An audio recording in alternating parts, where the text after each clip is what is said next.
Shrewd, Todya and Lyzer the miser. In a village somewhere in the Ukraine there lived a poor man called Todya. Todya had a wife, Shindle, and 7 children, but he could never earn enough to feed them properly. He tried many trades, failing in all of them.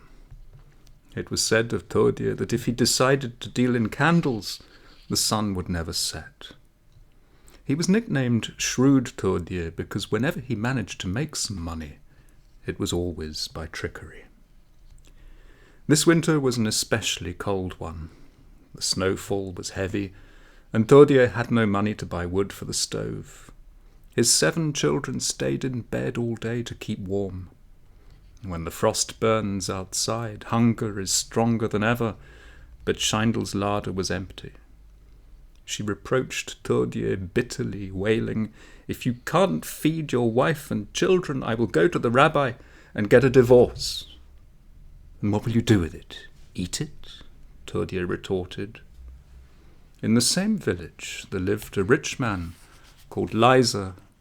Because of his stinginess, he was known as Lyzer the miser. He permitted his wife to bake bread only once in 4 weeks because he had discovered that fresh bread is eaten up more quickly than stale. Todya had more than once gone to Lyzer for a loan of a few gulden, but Lyzer had always replied, "I sleep better when the money lies in my strong box rather than in your pocket." Lyzer had a goat, but he never fed her. The goat had learned to visit the houses of the neighbours, who pitied her and gave her potato peelings. Sometimes, when there were not enough peelings, she would gnaw on the old straw of the thatched roofs. She also had a liking for tree bark. Nevertheless, each year the goat gave birth to a kid. Lyzer milked her, but miser that he was, did not drink the milk himself. Instead, he sold it to others. Todya decided that he would take revenge on Lyzer and at the same time make some much-needed money for himself. One day, as Lyzer was sitting on a box, eating borscht and dry bread, he used his chairs only on holidays so that the upholstery would not wear out. The door opened and Todya came in. "Reb Lyzer," he said, "I would like to ask you a favour. My eldest daughter, Basha, is already 15, and she's about to become engaged. A young man is coming from Yanef to look her over. My cutlery is tin, and my wife is ashamed to ask the young man to eat soup with a tin spoon. Would you lend me one of your silver spoons? I give you my holy word that I will return it to you tomorrow." Lyzer knew that Todya would not dare to break a holy oath, and he lent him the spoon. No young man came to see Basha that evening. As usual, the girl walked around barefoot and in rags, and the silver spoon lay hidden under Todya's shirt.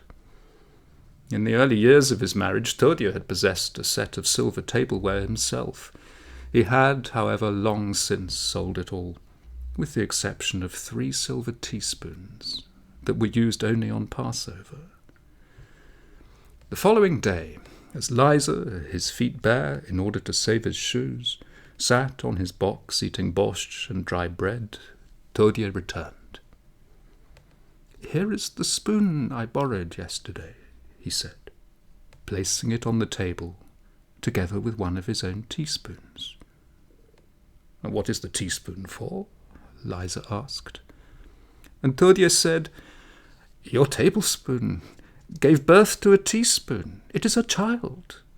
Since I am an honest man, I'm returning both mother and child to you."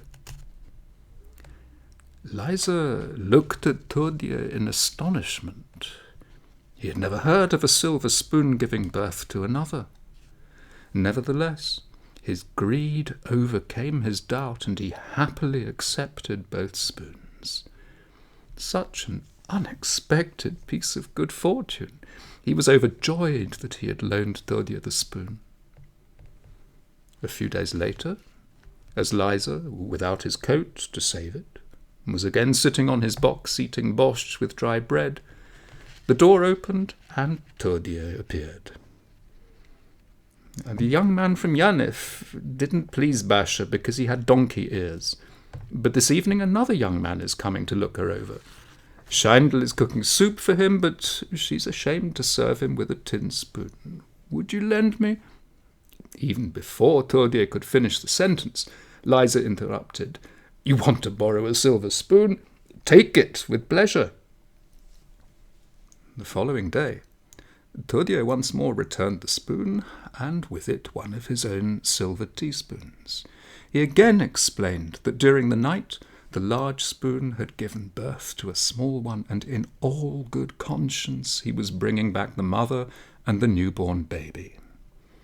As for the young man who'd come to look Basha over, she hadn't liked him either, because his nose was so long that it reached to his chin. Needless to say that Lyzer the miser was overjoyed. Exactly the same thing happened a third time.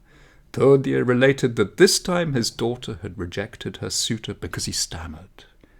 He also reported that Lyzer's silver spoon had again given birth to a baby spoon.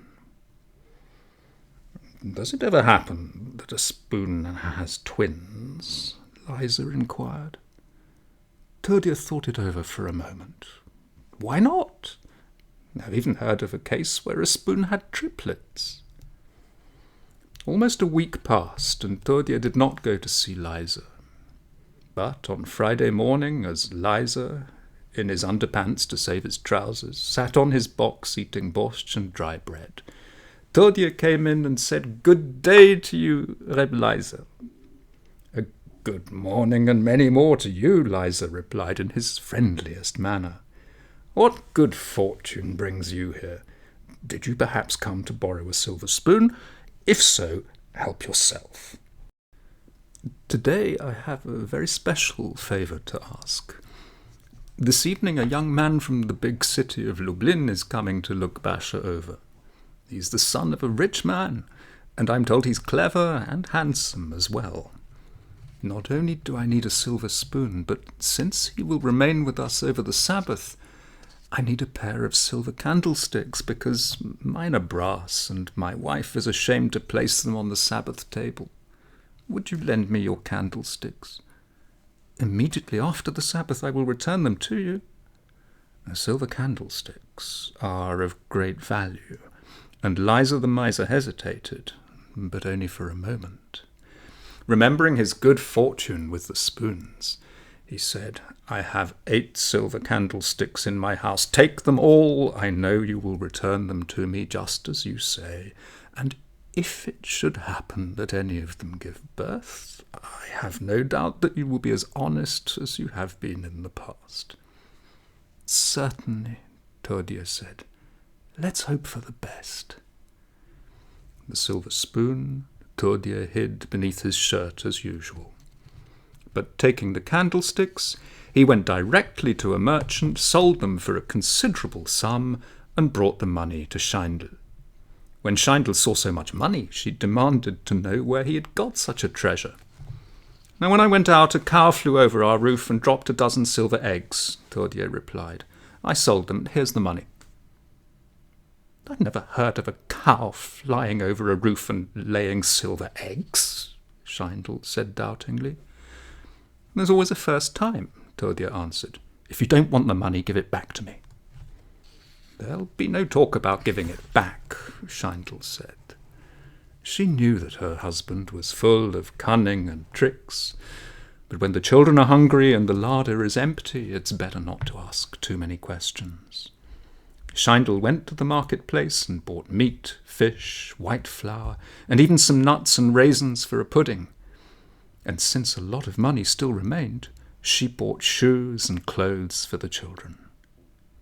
It was a very gay Sabbath in Todya's house. The boys sang and the girls danced. When the children asked their father where he had got the money, he replied, "It is forbidden to mention money during the Sabbath." Sunday, as Lyzer, barefoot and almost naked to save his clothes, sat on his box finishing up a dry crust of bread with borscht, Todya arrived and, handing him his silver spoon, said, "It's too bad. This time your spoon did not give birth to a baby." "What about the candlesticks?" Lyzer inquired anxiously. Todya sighed deeply. The candlesticks died.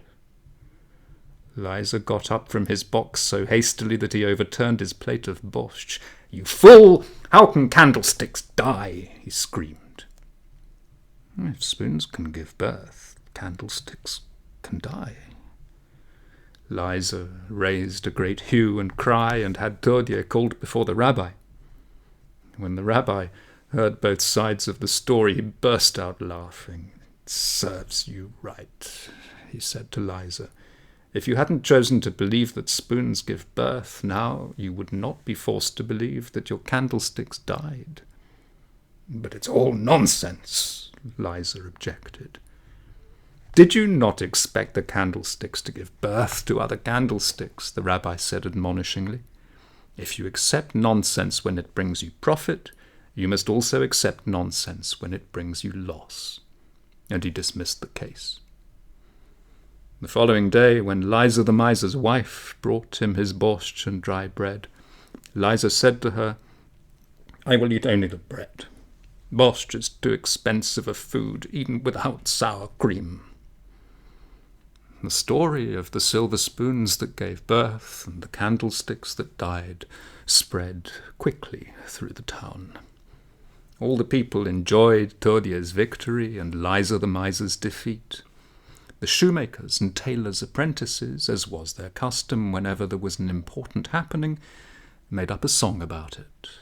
"Lyzer, put your grief aside. What if your candlesticks have died? You're the richest man on earth, with silver spoons that can give birth, and silver eggs as living proof of flying cows above your roof. Don't sit there eating crusts of bread. To silver grandsons look ahead."